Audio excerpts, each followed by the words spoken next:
The river behind Seraphine's house had a sound she trusted. It moved fast in the mornings, loud and certain, and she had learned to sleep through it, the way people learn to sleep through anything that stays consistent. What woke her was silence. What woke her was change. That morning, she was already outside before the sun finished rising, crouching in the small garden between her door and the fence, pulling herbs by their roots and laying them flat in the basket beside her knee. Her hands knew this work. Her mind was somewhere else, running its usual morning check. Doors, windows, the road, the boys upstairs, the road again. 4 years she had been doing this.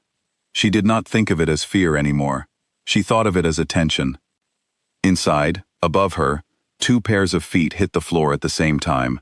She heard one thud, then another, then the particular scraping sound of small bodies negotiating a doorway simultaneously.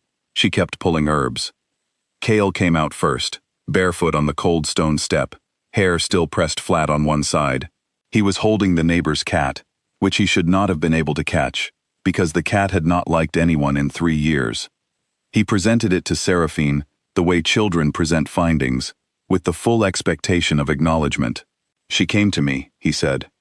"She always comes to you," Seraphine said, without looking up. Rowan came out behind him, squinting at the sky, the way he sometimes did, like he was reading it. He said it was going to rain before noon. He said it the way someone says something they have already confirmed in their own mind and are now simply sharing for the benefit of others. Seraphine looked at the sky. It was clear. She looked at her son. She put the herbs in the basket. She fed them breakfast and braided Rowan's hair back the way he liked it, and listened to Cale explain, at some length, a disagreement he had with a boy at the market about which direction fish swim. She did not resolve the disagreement. She asked questions. He talked. The morning moved. At the market she bought bread and a small bag of dried lentils, and spoke briefly to a woman named Hilda, who had 3 grandchildren, and had decided, collectively, that Seraphine was a good woman who kept to herself, and was raising her boys alone, with a quiet kind of steadiness that Hilda found admirable. Hilda asked, not for the first time, where the children's father was. "He was a traveling merchant," Seraphine said. "He doesn't come this way anymore." Hilda nodded. People in river towns understood men who traveled and did not return. She patted Seraphine's hand and moved on. Seraphine paid for the bread. On the walk home, she watched the boys run ahead on the path. Rowan always a half step in front. Cale always a half step behind. Both of them moving with the easy confidence of children who feel safe in the body of the world around them. She had built that. The safety was not accidental. It was constructed, maintained, and checked every morning before the sun rose, the way a person checks a door. She had loved someone, once. He had been powerful and certain, and had looked at her the way people look at something they have placed on a shelf. Present, accounted for, not urgent. She had told him once that she felt more like furniture than a person inside those walls. He had not argued with her. He had not disagreed. He had simply looked at her with that careful, controlled expression and said nothing, and in the silence, she had understood something very clearly. She left before the week was out. She had not known, when she left, what she was carrying. She found out 6 weeks later in a small village, a province away, sitting on the floor of a rented room with her back against a cold wall, understanding that her plans had become significantly more complicated. She did not go back. She chose the river town because it was 3 provinces from the pack border, because it was small enough that strangers were noticed, but large enough that one quiet woman with 2 small children would not hold interest for long. She learned to heal, tinctures, roots, the right pressure applied to the right place. People came to her with bruised ribs and winter fevers, and children who would not stop crying. She helped them. They paid her. She did not advertise. The boys were 4 now, and the problem with the boys, the specific, complicated problem that she managed every single day, was that they were not ordinary. Cale had stopped a runaway cart horse 2 months ago. He had been standing in the road, and the horse had come around a corner at full speed, and he had looked at it, just looked at it. The horse had stopped so suddenly that the cart driver lurched forward over the reins, and the horse stood there, breathing hard, perfectly still, staring at Cale, the way animals sometimes stared at things they could not categorize. Seraphine had taken Kale's hand and walked him home, and waited until they were inside to speak. "We don't show people what we are," she had said. He had nodded. "Do you understand what I mean?" "Yes," he had said. "I just didn't want the horse to fall." She had pulled him close, and held the back of his head, and not said anything for a long time. Rowan's thing was different. Rowan knew things before they happened. Not large things, not events, not futures. Just small truths arriving early. Rain before the clouds, a knock before the door. He had woken up the night before the market tracker appeared, and told his mother there was a man in a gray coat who was going to be watching them. She had assumed it was a dream. She had tucked him back in. She had not slept. The tracker appeared the next morning, standing at the edge of the market square, and he was wearing a gray coat, and he was watching her sons. She recognized the posture. She knew what palace-trained stillness looked like. She had spent 2 years watching it across rooms, across tables, across the careful choreography of a life that had never quite included her as a participant. She got both boys out of the market square in under a minute. She kept her pace even. She smiled at Hilda on the way out.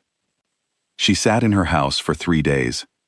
On the morning of the 4th day, she heard footsteps on the path before she saw him, and the footsteps were familiar, in a way that hit her somewhere physical, before her mind had caught up, and she opened the door before he reached the gate.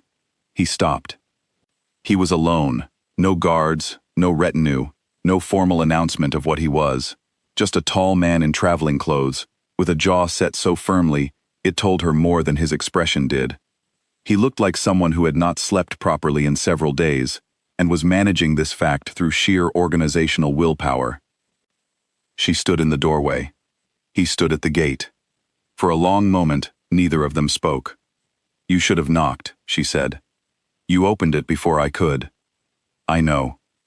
He looked at her the way she remembered, with full attention, the kind that felt like being held still.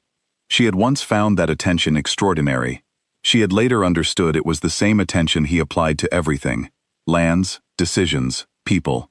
She was not a special case, she was a category. She stepped back and let him in, because behind her, somewhere in the house, 2 small boys had heard a voice at the door, and were already coming down the hall. They appeared at the end of the corridor together, shoulder to shoulder, looking at the man in their doorway, with identical silver eyes. Kale went very still. She watched him see it. She watched the math happen behind his face, the feature-by-feature recognition, the timeline collapsing, 4 years folding into one sharp understanding. His hands, hanging at his sides, did not move. He was controlled in the way he always was, controlled in the way of someone who has spent so long managing a large and complicated world that managing himself has become automatic. But his eyes were not controlled. Rowan walked directly up to him and looked at him seriously. "Kale dreamed you," Rowan said. "He said you were coming." Kale looked down at the child. Then he did something she had not expected. He crouched. He put himself at eye level, which meant his knees were on her floor, and he looked at Rowan the way she had watched him look at nothing else in the time she had known him, like something that required his full and honest presence. "Did he?" Kale said. "Yes," Rowan said. Kale is usually right. Kale, from slightly behind his brother, said nothing. He looked at Kale with the specific appraisal of a 4-year-old who has decided he is still gathering information. Seraphine said, "Go to Hilda's." They both looked at her. She gave them the look. They went. She listened to the gate close behind them, and then she stood in her own kitchen, with the person she had run from, and the quiet was the loudest thing in the room. He stood up. He was looking at the door they had walked out of.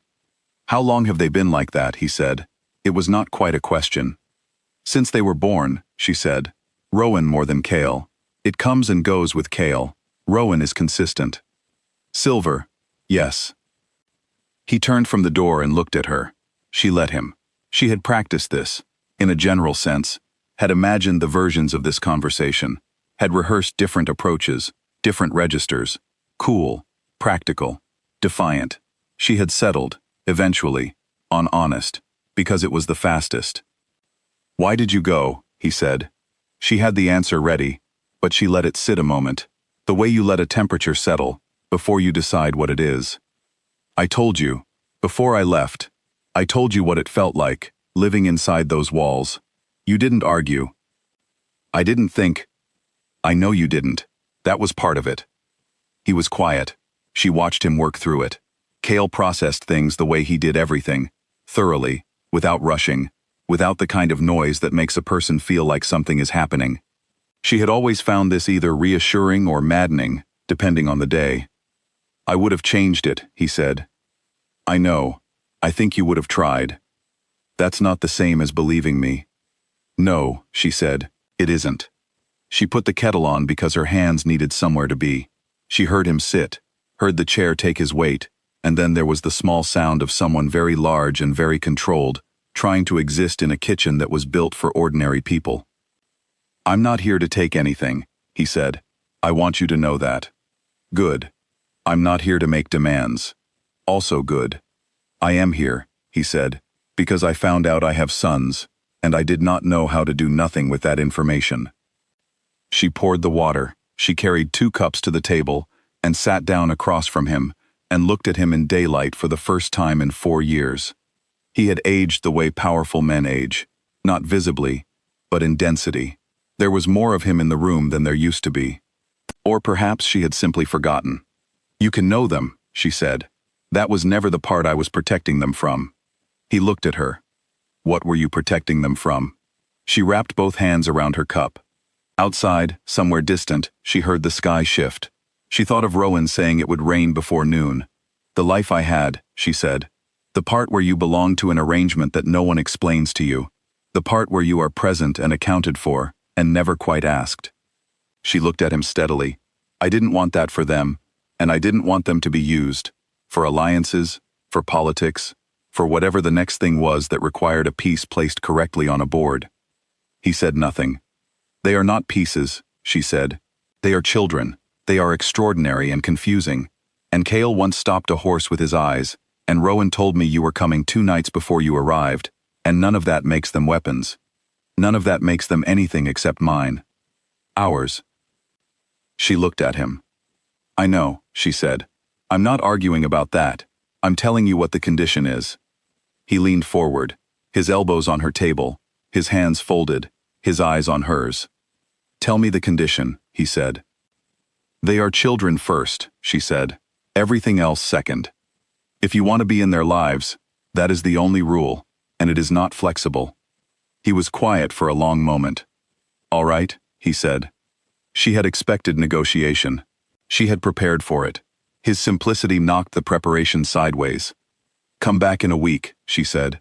I need time to talk to them, to tell them something true at an age-appropriate level. He nodded. He stood. He was too tall for her kitchen, and somehow managed not to make the kitchen feel smaller, which was one of the things she had noticed about him years ago and had never entirely resolved. At the door he paused. He did not apologize. She did not want an apology. Apologies were the wrong shape for what had happened between them. Too small, too clean. What had happened between them was large and complicated, and lived in the particular silence of 2 people who had failed each other, not through cruelty, but through the slow accumulation of things left unsaid. He left.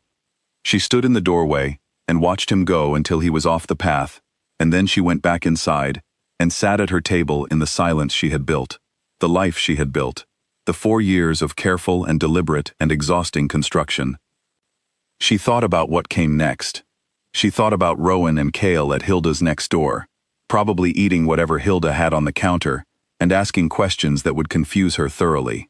She thought about the way Cale had crouched on her floor and put himself at eye level with her son without being asked. She reached across the table and picked up his cup. He hadn't touched it. She drank from it instead. Outside, on schedule, it began to rain.